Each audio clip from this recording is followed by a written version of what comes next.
I came home from deployment to find my house being emptied into a dumpster.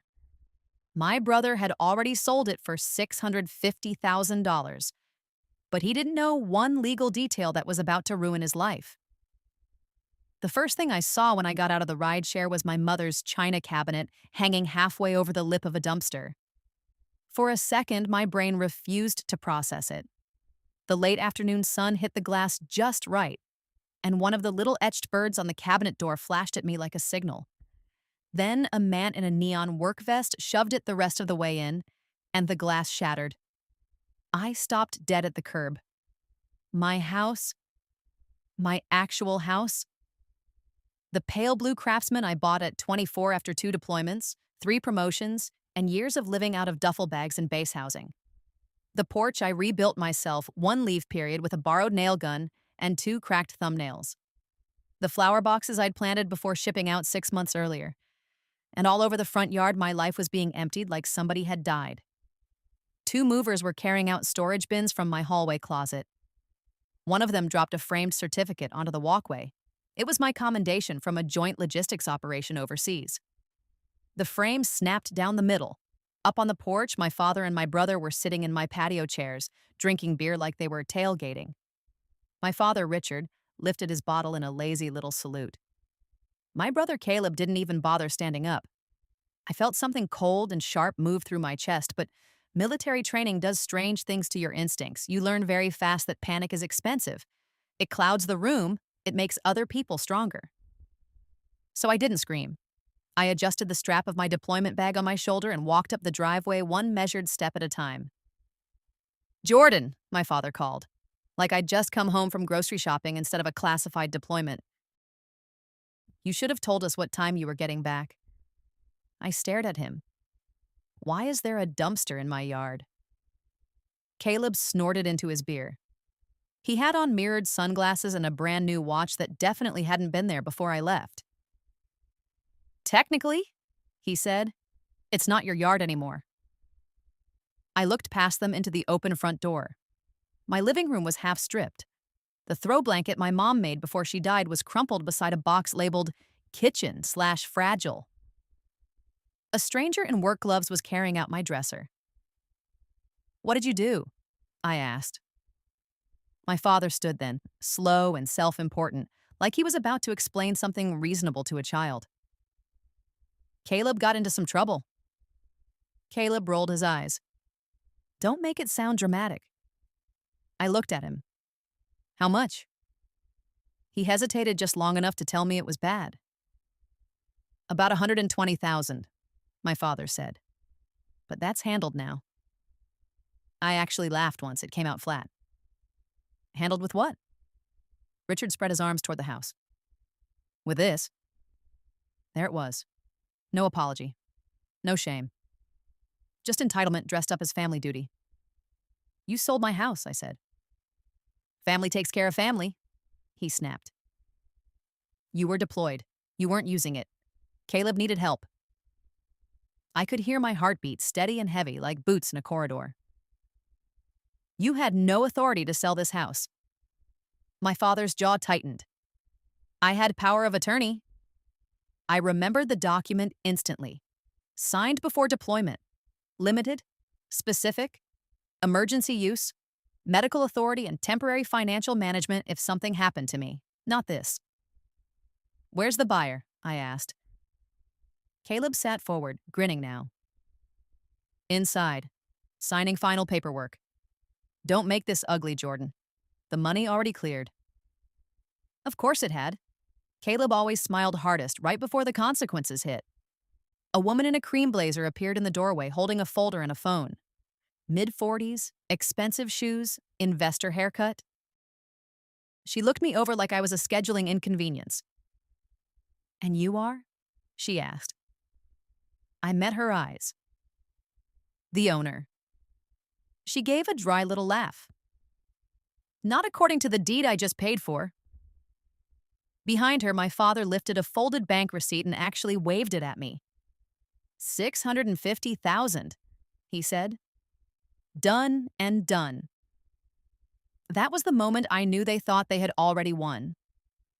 I climbed the porch steps slowly, stopped right in front of the buyer, and let my gaze drop to the paperwork in her hand. Then I said, very calmly, "You may want to call your attorney before another box leaves this house because the man who sold it to you didn't legally own it." For a moment, nobody spoke. The movers paused mid-step. One guy was holding a box of my books like he suddenly wasn't sure where it belonged anymore. The woman in the cream blazer looked from me to my father and back again, her polite investor smile tightening just a little. "I'm sorry," she said slowly, "but the deed has already been notarized." I tilted my head slightly. "By whom?" She blinked. That tiny hesitation was the first crack.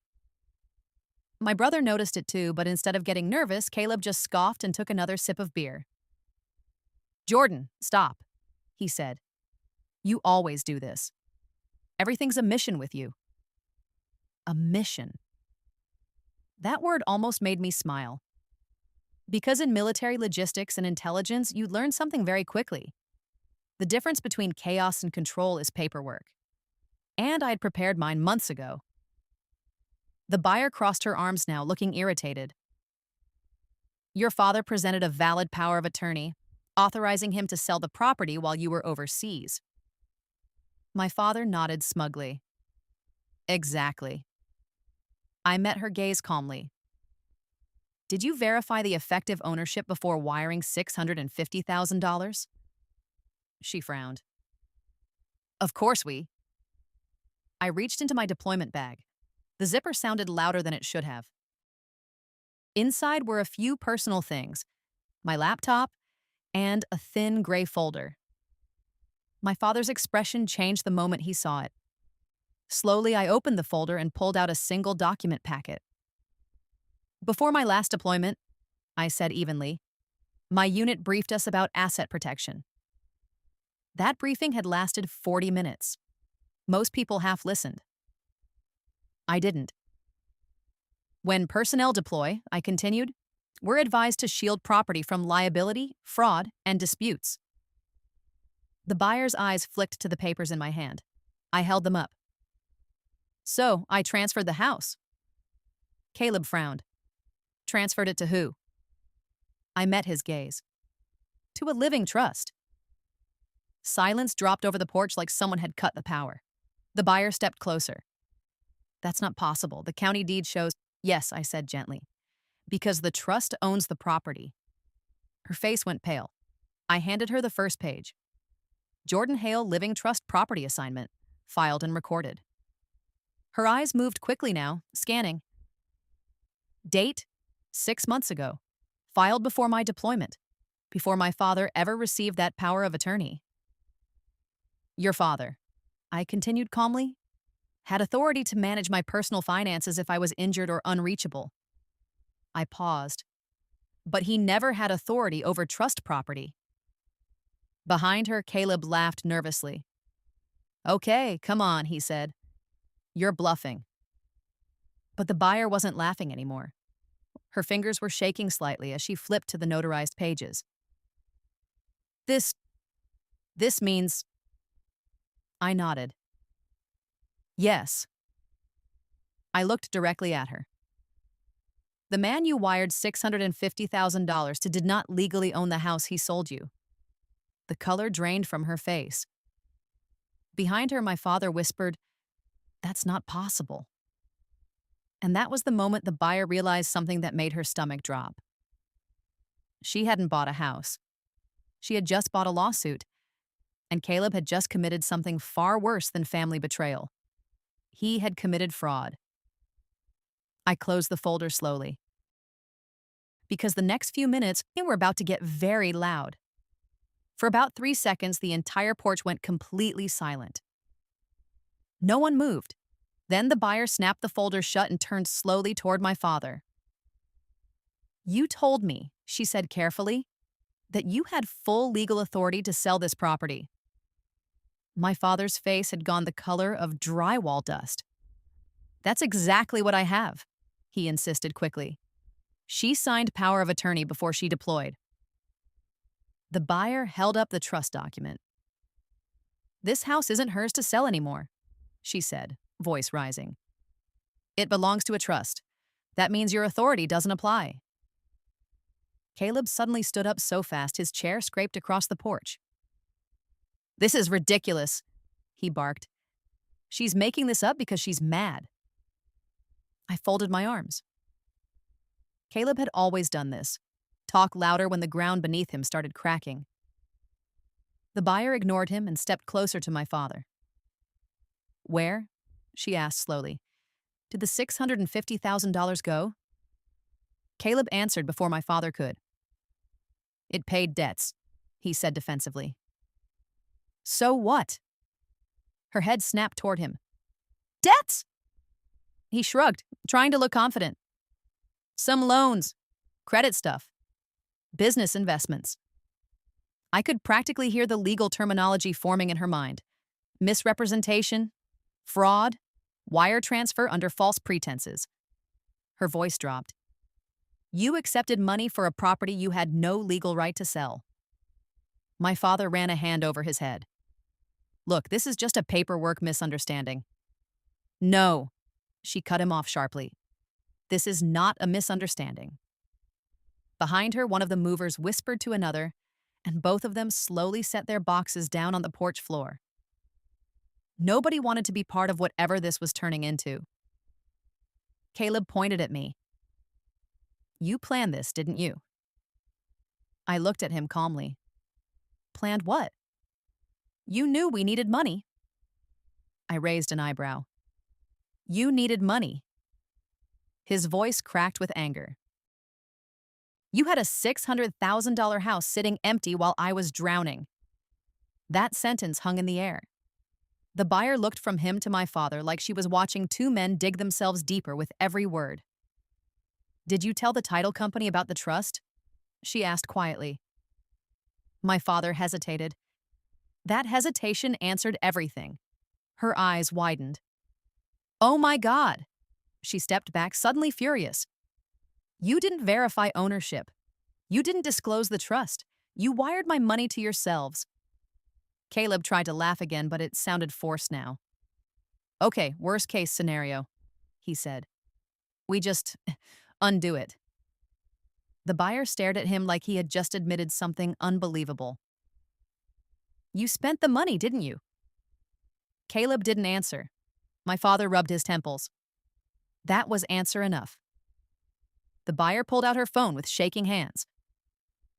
You two have any idea what this looks like legally? She asked. Caleb crossed his arms stubbornly. Like a contract dispute. She gave a cold, humorless laugh. No, she said. It looks like fraud, false representation, and interstate wire transfer under deception. My father went pale. Because even he knew those words didn't belong in civil court. They belonged somewhere else. Caleb looked at me again, anger starting to collapse into something closer to panic. You did this, he said quietly. I met his eyes. No, I said. You did. A police siren wailed faintly somewhere in the distance, echoing off the quiet neighborhood streets. The buyer had already started dialing, and for the first time since I walked up that driveway, Caleb realized something terrifying. The money wasn't the real problem anymore. The law was coming. And this story still wasn't over. The police arrived 12 minutes later. In military operations, 12 minutes is nothing. A blink. A coffee break. But standing on that porch, watching my brother pace back and forth while the buyer spoke rapidly into her phone with someone she kept calling my attorney, those 12 minutes stretched into something much longer. Caleb kept muttering under his breath. This is insane. This is insane. My father sat down heavily in one of the porch chairs, suddenly looking 10 years older. The movers had completely stopped working. One of them quietly closed the dumpster lid like he wanted to distance himself from the entire situation. When the patrol car finally pulled up, Caleb straightened. Good, he said. Finally someone who can clear this up. 2 officers stepped out and walked toward us. The buyer met them halfway. Officers, she said quickly, I believe I've been the victim of real estate fraud. That phrase landed like a brick. One officer turned toward my father. Sir, is that accurate? My father stood up slowly, trying to regain some authority. This is a misunderstanding between family members, he said. My daughter signed power of attorney before deployment. I calmly handed the officer the trust paperwork. He read the first page, then the second. His eyebrows lifted slightly. This property was transferred into a living trust 6 months ago, he said. Yes, I replied. The buyer stepped closer, and these two men sold it to me anyway. The officer looked at my father again. Did you disclose this trust during the sale process? Silence. My father swallowed. Well, we didn't think. You didn't know, Caleb interrupted defensively.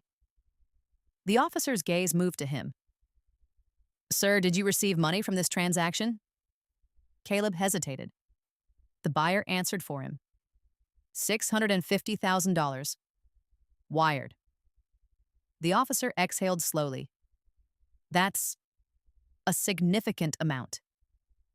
The second officer had already stepped aside, quietly speaking into his radio. More words floated through the air now. Fraud, forgery, financial crimes division. Caleb's confidence finally cracked. Jordan, he said suddenly, his voice tight, just tell them this is a mistake. I looked at him. For a moment, memories tried to push in.